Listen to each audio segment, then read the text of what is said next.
Imagine having a mobile that doesn't have the ability to talk to computers on the internet. You couldn't do a Google search. You couldn't send and receive mail. As time has gone on, more and more devices have shown up on the net. They too need to have addresses as well. So the internet was designed in 1973 and launched in 1983. And in that time frame, we thought it was an experiment.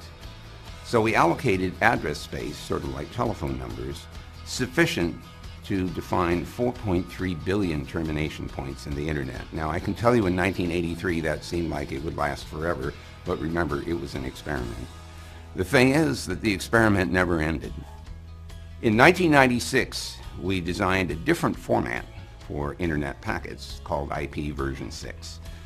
It has 128 bits of address space. Translating that, it's 3.4 times 10 to the 38th addresses. Okay, I'll translate again.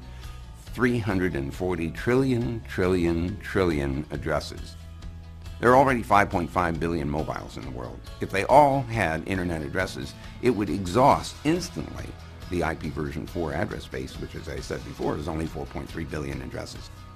So 16 years later, not only have we run out of ipv4 address space, but we're also now absolutely compelled to implement the new one so we can continue to grow the network. If we don't implement, what will happen is that the version 4 address space will exhaust. People will not be able to get onto the net because they won't have addresses to use. And at that point, the internet stops growing. If I had known in 1973 what was going to happen in 2013, I would have insisted on a much larger address space so we wouldn't have to go through this transition. On June 6th this year, we are all, Google and others,